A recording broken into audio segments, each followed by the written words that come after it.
লাল বলবেন, লাল কি বলবেন? লাল না সাদা? লালটা মনে রাখেন, জন্মের মতো, জন্মের মতো একটা শিক্ষা নিয়ে এলেন।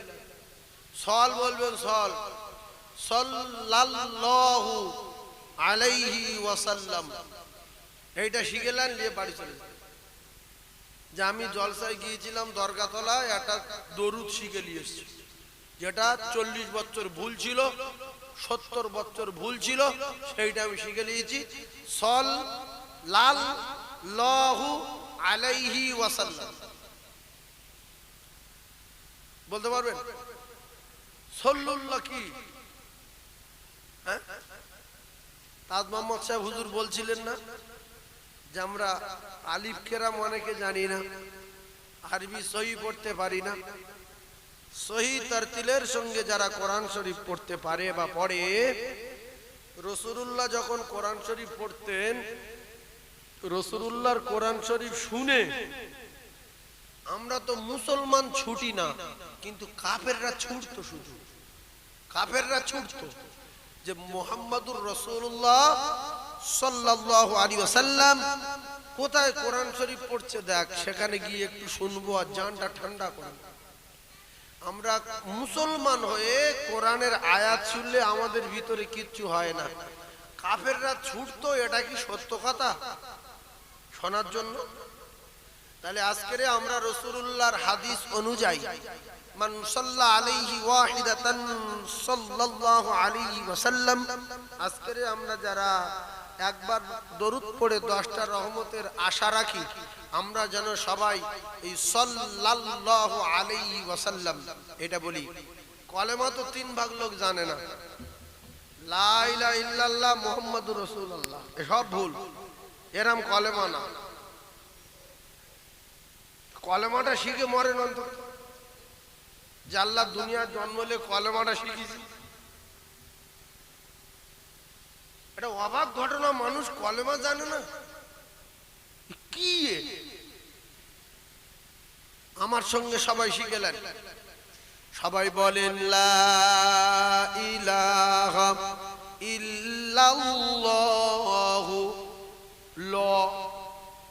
লা বললে ভাইরা আমার, ইল্লাল্লাহ আল্লাহ শব্দর আগে কোন অক্ষর আসলে, জাবার আসলে কিংবা পেশ আসলে, সেই আল্লাহ শব্দটা পুর হয়ে যায়, অর্থাৎ ল হবে। আল্লাহ শব্দর আগে যদি জের থাকে তো লা হবে। এই জের আছে না, জাবার আছে না, পেশ আছে, বুঝতে হবে। তাহলে লা ইলাহা ইল্লাল্লাহু মুহাম্মাদুর রাসূলুল্লাহ। অনেকে বলে রাসূলুল্লাহ, ভুল হবে। কলমা তো কারোর বাপের বানানো কলমা না, এ কলেমা আমার আল্লাহ পাক দুনিয়ার জমিন সৃষ্টি করলেন, সবকিছু সৃষ্টি করলেন, কিন্তু সর্বপ্রথম আল্লাহ কলমকে বললেন আরশে আযিমের গায়ে তুমি লেখো, একদিকে লা ইলাহা ইল্লাল্লাহ, অপরদিকে মুহাম্মাদুর রাসূলুল্লাহ। এই মুহাম্মাদুর রাসূল বলা যাবে না। হয়তো মনে করছেন যে রাত্রিবেলা অনেক রাত আর এই হুজুর এইসব বলছে, কিন্তু রাতে বলি আর রাত 3টের সময় বলি, এইগুলো ঠেকাবে কে? এইগুলো দুনিয়াময় ছুটু, এর রাত নেই আর দিন নেই। ছাড়লে লোক দেখবে যে সাইফুল্লাহ সাহেব বলছে, কখন বলেছে তারা দেখবে না। সেই জন্য 2 লাখ লোক নয়, 2 কোটি লোক নয়, সারা পৃথিবীর লোকের সামনে বলা হচ্ছে। এ তো যুগ যুগ ধরে থাকবে। এইগুলো যদি না থাকতো তো ওয়াজ সে ওয়াজ ব্রেক ফেল হয়ে যেত। কি গো, এই বিপদ তো এতেই। ওয়াজ করলে তোমার মাথা খারাপ হয়ে যাবে এক্ষুনি, কিন্তু এইগুলো তো শেখানো যাচ্ছে না, হতে যাচ্ছে না। তাহলে কলেমাটা আমার বাপ বলেছে, একটু ভালো করে শিখেলেন। লা ইলাহা ইল্লাল্লাহু মুহাম্মাদুর রাসূলুল্লাহ। এই লা আর ল, ইল্লাল্লাহ বলবেন, লয়ে আকার দেওয়া যাবে না। লয় আকারে লা হয়, শুধু লয় ল হয়। শুধু লয় কি হয়? ল। লা ইলাহা ইল্লাল্লাহ ইল্লাল্লাহু মুহাম্মাদুর রাসূলুল্লাহ সাল্লাল্লাহু আলাইহি ওয়াসাল্লাম। আল্লাহ নবীর হাদিস অনুযায়ী 10টা করে রহমত তার নামায় আমালে লেখা হয়। জোরে বলুন। যারা সুবহানাল্লাহ বলল না, এদের অবস্থা বিরাট খারাপ হয়ে গেল। কারণ এরা যতদিন দুনিয়ার জমিনে বেঁচে থাকবে, এই যে সুবহানাল্লাহ বলার সময়টা পার হয়ে গেল, এই সময়টার ফিরিয়ে আনতে পারবে না। তাহলে যারা সুবহানাল্লাহ বলল না, এদের 12টা বেজে গেল না কারণ এরা যতদিন দুনিয়ায় বেঁচে থাকবে, এই সময়টা চলে গেছে 2 সেকেন্ড হোক আর 4 সেকেন্ড হোক, এই সময়টা কিন্তু আর ফিরিয়ে আনা যাবে না। আল্লাহ নবী বলেন, যদি সুবহানাল্লাহ বলে, প্রত্যেকবার সুবহানাল্লাহ বলার বিনিময় 20টা করে নেকি তার নামায় আমালে লেখা হয়। ওই 3-4 জন বলেছে, সবাই বলেন নেকি হবে। বিশ্বাস করুন, নেকি হবে। বসে আছেন, একটু বলেন নেকি হবে। আর মুফতি মনসুর সাহেব হুজুর বিশাল ওয়াজ করেছেন, কেন আমি জানি বহু জায়গায় একসঙ্গে ওয়াজ নসিহত করি। মাদ্রাসায় নিয়ে গিয়েছিলাম হুজুরের, অনেকক্ষণ ওয়াজ করেছে বাসন্তী মাদ্রাসায়। আল্লাহ পাক আমার দ্বারা যেটা করিয়েছে, আমি করিনি, আমার মাদ্রাসা না, সেই মাদ্রাসায় হুজুরকে দাওয়াত করেছিলাম। তো আপনাদের এলাকার গর্ব মুফতি মনসুর সাহেব হুজুরের কিতাব দেওবন্দের মতো জায়গায় পড়ানো হয়, যেখানে সারা ভারতবর্ষের আলেম তৈরি হয়। আমাদের শ্রদ্ধা বাহাদুর হযরত মাওলানা তাজ মোহাম্মদ সাহেব হুজুর, এনারা কত বড় মাপের মানুষ আপনারাই জানেন। তো বিশেষ করে হুজুর কি ওয়াজ করে গেছেন আমি জানি না। তাজ মোহাম্মদ সাহেব হুজুর তো একেবারে সব ঘটনা বললেন, আমি শুনছিলাম বসে বসে।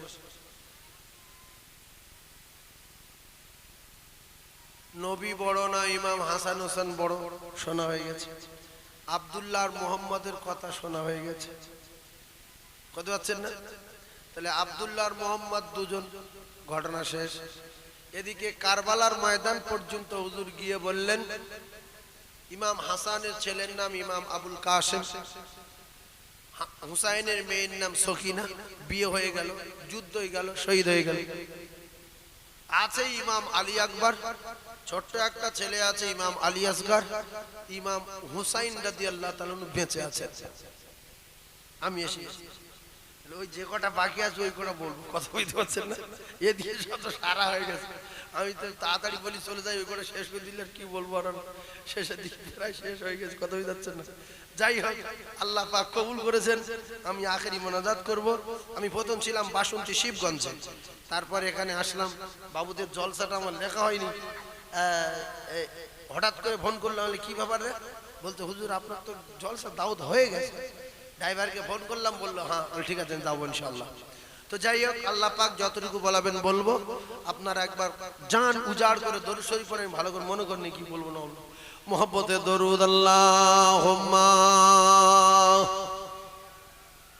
জোরে বলেন, জোরে বলেন, সাল্লি আলা সাইয়্যিদিনা মাওলানা মুহাম্মদ ওয়া আলা আলি সাইয়্যিদিনা। আবারও আপনারা শুনছিলেন তাজ মোহাম্মদ সাহেব হুজুর বলছিলেন যে মুহররম তো আজকালের মুহররম না।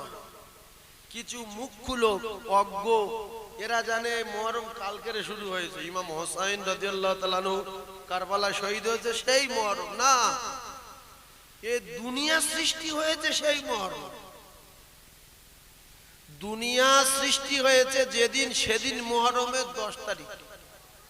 যে আজকালকার কথা, এ দিন কোন দিন?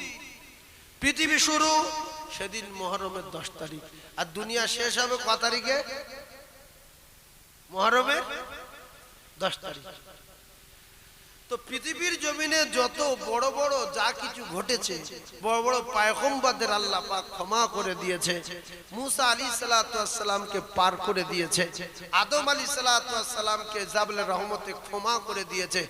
সব মুহররমের 10 তারিখ। কোন তারিখ? তখন ইমাম হাসান বা হুসাইন হয়েছিল, বিশ্ব নবী দুনিয়ায় এসেছিল, নবীর কোন সাহাবা দুনিয়া এসেছিল, মুসা নবী আসেনি, কোন নবী আসেনি, একটাও নবী আসেনি, শুধু একজন নবীকে তৈরি করেছেন, হযরত আদম আলাইহিস সালাতু ওয়াস সালামকে। তখন আল্লাহ পাক যেদিন তৈরি করলেন সেদিনও মুহররমের 10 তারিখ। হযরত মা হাওয়া আলাইহিস সালাতু ওয়াস সালামকে তৈরি করেছেন আদম আলাইহিস সালাতু ওয়াস সালামের বাম দিকের পাঁজরের হাড় নিয়ে। যেদিন তৈরি করেন সেদিনও মুহররমের 10 তারিখ। এটা সুবহানাল্লাহ বলেন। আপনারা কি অবাক হয়ে যাচ্ছেন না? খুব খারাপ লাগছে। মুহররম আজকালকার না, দুনিয়া শুরু মুহররম, দুনিয়া শেষ হবে মুহররম। এই দিনে আমাদের রোজা রাখা দরকার, আগামী কাল একটা রোজা রাখা দরকার। হুজুর বলছিলেন রোজার ফজিলত। আর সবচেয়ে বড় কথা যেটা হুজুর বলছিলেন যে কোরআন শরীফ আমাদের কাছে আছে, এগুলো আমরা ফেলে রেখে না গিয়ে সঙ্গে করে নিয়ে চলে যাই। কোরআনের বিরাট ক্ষমতা। আর কোরআন আমাদের সঙ্গে যখন যাবে সব জায়গায় গার্ড দিয়ে দিয়ে যাবে। সাপ আসবে, সাপ কটা সাপ আসবে বাপ? 99টা সাপ। পরিষ্কার হাদিস পাকে লেখা 99টা সাপ আসবে। আরে কোরআন শরীফ বলবে তুই কে রে? বললো আমি সাপ। তাহলে কি করবি? বলছে আমি কামড়াবো।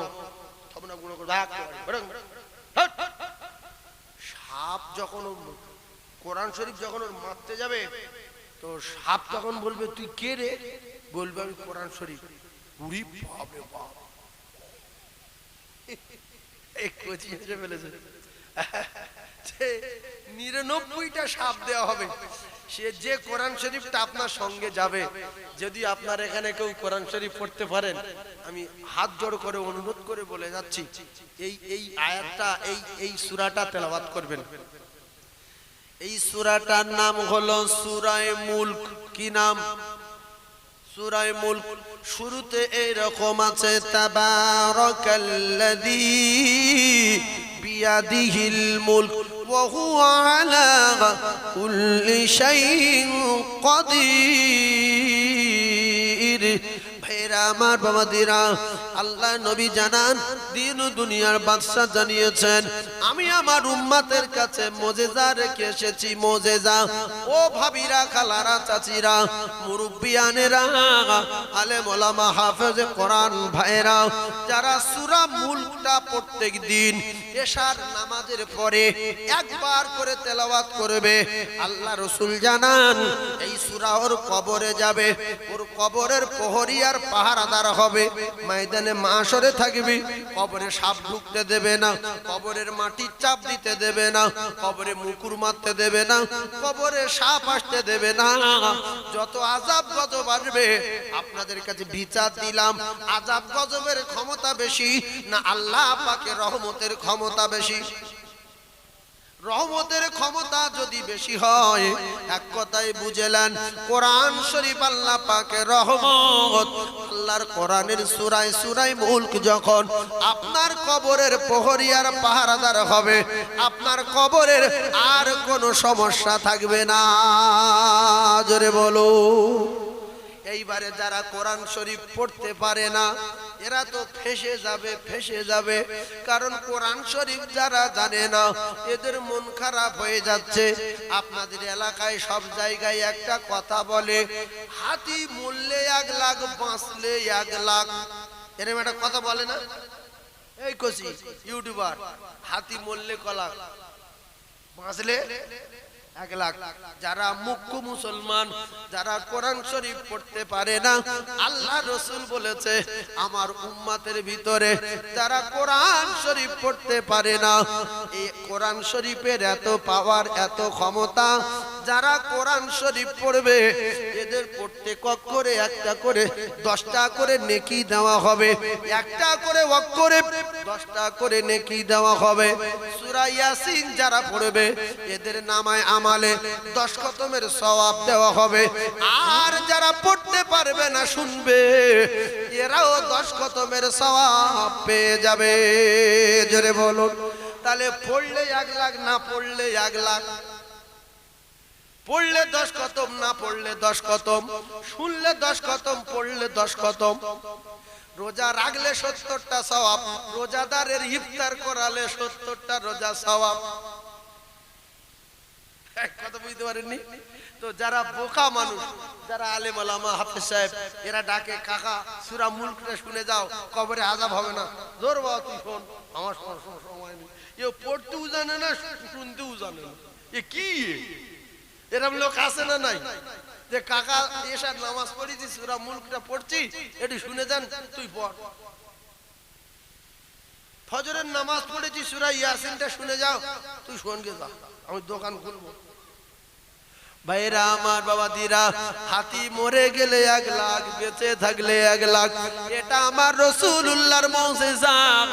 দুটি একটা মা বোন যদি কোথাও ওয়াজ শুনতে থাকেন, ওয়াজ শুনেন, একটুখানি খেয়াল করেন, ভাবি আপনারা তো কোরআন শরীফ পড়তে পারেন, এশার নামাজ পড়ে আপনি যদি সূরা মুলকটা তেলাওয়াত করেন, আপনার বেটার চেয়ে বেশি কাজ করবে, আপনার 14 পুরুষের চেয়ে বেশি কাজ করবে, আপনার জমি জায়গার চেয়ে বেশি কাজ করবে। কারণ 14 পুরুষ দুনিয়ায় থাকবে, বেটা বেটি দুনিয়ায় থাকবে। রাসূলুল্লাহ জানান এই সূরা মুলক আপনার সঙ্গে কবরে চলে যাবে। তাহলে যারা কবরে যাবে না, হাসরে যাবে না, হাসরে পরিচয় দেবে না, মিজানে পরিচয় দেবে না, ফুলসুরাতে পরিচয় দেবে না, আমার সঙ্গে থাকবে না, তাদের চেয়ে বেশি ভালোবাসা আল্লাহর কোরআনের সঙ্গে, আল্লাহর কোরআনের সঙ্গে বেশি সম্পর্ক রাখার দরকার আছে না নাই? এটা মুখের কথা, দিলের কথা না। যদি এটা দিলের কথা হতো, কাল সকালে কায়দা কিনে নিয়ে সঙ্গে সঙ্গে সোহানি মাদ্রাসায় হোক, আশপাশে কোনো আলেম ধরে হোক, বুড়োরা একটা টিম তৈরি করতো যে যতদিন বেঁচে থাকবো এই মৃত্যু পর্যন্ত কোরআন শরীফ যতদিন না শিখছি আল্লাহ যেন মৃত্যু না দেয়। এই নিয়ত করে কটা বুড়ো যদি এক জায়গায় হয়ে কায়দা পড়া শুরু করে, ওই বুড়োরা যদি মরে যায়, বাজ পড়ুক, অ্যাক্সিডেন্ট হোক, লরি চাপাদিক, আর ক্যান্সার হোক, হার্ট অ্যাটাক হোক, আর কলজে পাথর পড়ুক, রসুল বলছে ওর নামটা শহীদদের খাতায় লেখা হবে, কারণ নামটা তলাবার খাতায় উঠে গেছে। জোরে বলুন। তাহলে আপনারা তো শাহাদাতের মৃত্যু একবার সামনে ভাসছে। আপনি বুড়ো বয়সে তাজ মোহাম্মদ সাহেব হুজুর হোক, আমার হোক, ওয়াজ শুনে কায়দা কিনে কাল থেকে কোরআন শরীফ পড়া শুরু করেছেন। এই কায়দা পড়া মানে কোরআন শরীফ পড়া কি? আরে হ্যাঁ না বলে না তো? হ্যাঁ, ও আ হর্ষই দীর্ঘ ইয়ে যারা পড়ে, ক খ গ ঘ উ, এটা সেই বিএ ফার্স্ট ইয়ারে গিয়ে দেখবেন আছে, এমএ গিয়ে দেখবেন আছে। আর আলিফ বা তা সা জিম হা খ, আলিফ বে তে সে জিম হে কে, এটা ইফতা পড়াবার সঙ্গে সবাই দেখবেন মুফতি যারা হয়, মুফতির ক্লাস ইফতা বলে, মুফতির ক্লাসে গিয়ে দেখবেন আলিফ বে তে সে আসে। আলিফ বে তে সে জিম হে খে বলি, আলিফ বা তা সা জিম হা খ বলি, এটা কোরআন শরীফে সব জায়গায় আছে না নাই? তাহলে যে কাল সকালবেলা 10 টাকা দিয়ে কায়দা কিনে আর আলিফ বা তা সা জিম হা খ, আমি দোকান খুলতে যাচ্ছি, যাও চলে যাও, ভ্যান চালাতে যাচ্ছি, যাও চলে যাও, আপনি তো কোরআন শরীফ পড়ে গেলেন। এই রকম শিখতে শিখতে যদি হার্ট অ্যাটাক হয়, বজ্রাঘাত পড়ে, লরি চাপা দেয়, রোগে মৃত্যু হয়, রাসূলুল্লাহ জানালেন ওর মৃত্যুটা শাহাদাতের মৃত্যু হবে, কারণ ওর নামটা তো তলাবার খাতায় লেখা ছিল। জোরে বলো, আরো জোরে বলো। ভাইরা আমার, বাবাদিরা, আল্লাহর কোরআনের এত পাওয়ার, আল্লাহর কোরআনের এত তাকত, আল্লাহর কোরআনের এত ক্ষমতা। আপনারা শুনছিলেন শেরে খোদা আলীর জ্ঞান এত আল্লাহ পাক দিয়েছিল। ও মুসলমানেরা, জিবরিল আমিন প্রশ্ন করলেন, আর হযরত আলী কাররামাল্লাহু ওয়াজহু উপরের দিকে, নিচের দিকে, চারিদিকে তাকালেন, আজরাইলকে দেখতে পায় না বলে ডাইরেক্ট বলেছিলেন যে এখন তো কোনো জায়গা নাই, মানে তুমি। জ্ঞান কিসের? কোরআনের জ্ঞান। হুজুর বলছিলেন না? তো আপনারা একটা কথা সহজে বুঝে যান, যে কটা মুরব্বী কোরআন শরীফ পড়তে পারে, যে কটা ছেলে ছোয়ানি কোরআন শরীফ পড়তে পারে, কারুর বাড়ি যদি খাসি জবাই করে, গরু জবাই করে, কোরআন খতমের দাওয়াত দেয় তো ওদের দেবে। আর বিয়ে পাশ বুড়ো শুধু ঘুরছে যে কাকা কি হচ্ছে, বলছে এই খাসি জবাই করে খাবো। আর বাড়িওয়ালা আছে বলছে কে, যাও বাবা যাও, যাও যাও, এখানে পড়াশোনা হচ্ছে না। বিয়ে পাশ করে ভোঁ করে ঘুরছে, কেউ ডাকে না। আরো কোরআন শরীফ পড়ে শুধু গোশ খেয়ে ঢোল হয়ে ঘুরছে। এই কথা ঠিক না ভুল বলে?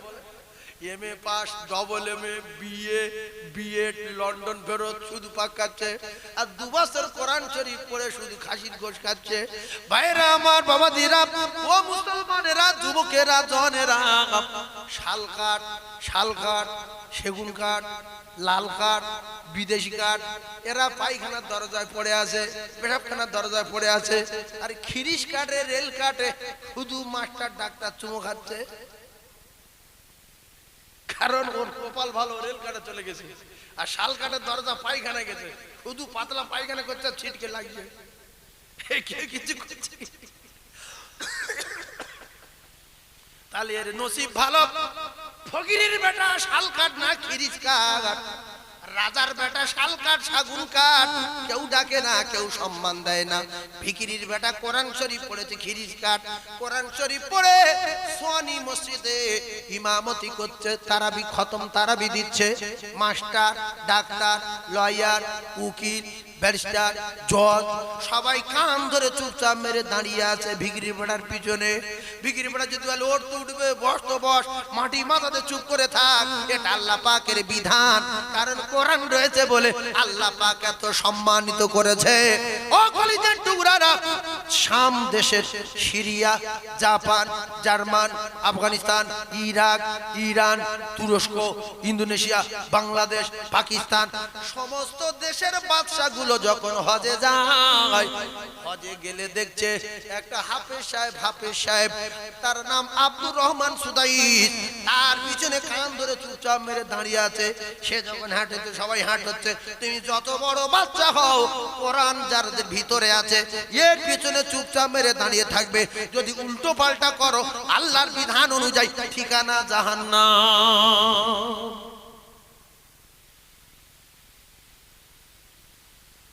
আচ্ছা, শামের বাদশা যদি বলে আব্দুর রহমান সুদাইস পিছিয়ে এসো, আমি শাম দেশের বাদশা, সঙ্গে সঙ্গে ফাঁসি হবে না? হবে না?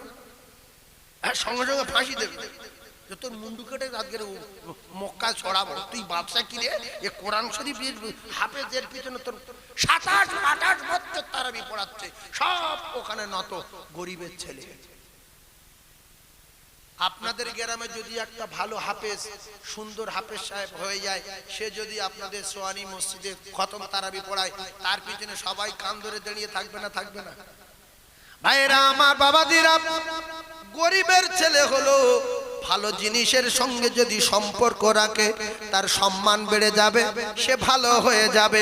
কমা দামি রেল কাঠ, সিরিজ কাঠের রেল কাঠ হলো শালের দরকার নাই, যদি কোরআনের রেল কাঠ হয়ে যায় মাস্টার ডাক্তার সবাই চুমা দেবে। ওরে কমা দামি সিরিজ কাঠ, তোরে চুমা দিতাম না কোনোদিন, তোর চুমো দেওয়ার একটাই কারণ হলো তোর সম্পর্ক আল্লাহর কোরআনের সঙ্গে হয়েছে বলে। জোরে বলো, আর একটু জোরে বলুন। তাই আপনাদের এলাকায় মাদ্রাসা আছে, বড় মাদ্রাসা, প্রত্যেকটা বাচ্চার, বিশেষ করে খারিজি মাদ্রাসায় পড়া একটা টাইম করে। এখানে ওই বাংলা, ইংরাজি, অঙ্ক, অমুক তুমুক আবি যাবি মাথায় কাজ করে না। খারিজি মাদ্রাসায় একটা টাইমে পড়াবেন, তা দেখবেন আপনার ছেলের কোরআন সেই হয়ে যাবে। ওয়ারাত্তিলিল কুরআন তারতিলা। বাকি এক টাইম খারিজি টিউশনি করলো, বাকি এক টাইম স্কুলে গেল। এই স্কুলে যাব 10টার সময় যাব, এই 4টার সময় আসি, 3টের সময় আসি, ওদিকটা হলো। আর কোরআন শরীফ তার তিলের সঙ্গে শেখার জন্য একটা ভালো কারি সাহেব, ভালো একটা হাফেজ সাহেবের কাছে টিউশনি আকারে 2 মাস পড়েন, 2 বছর পড়তে হবে। এই কোরআন শরীফটা কেমন জিনিস আমি আপনাদেরকে বলে দেই। একটা টাইটেল পাস করা মাওলানা কোরআন শরীফ পড়তে পারে না সহি করে, একটা ভালো হাফেজ সাহেব কোরআন শরীফ পড়তে পারে না সহি করে।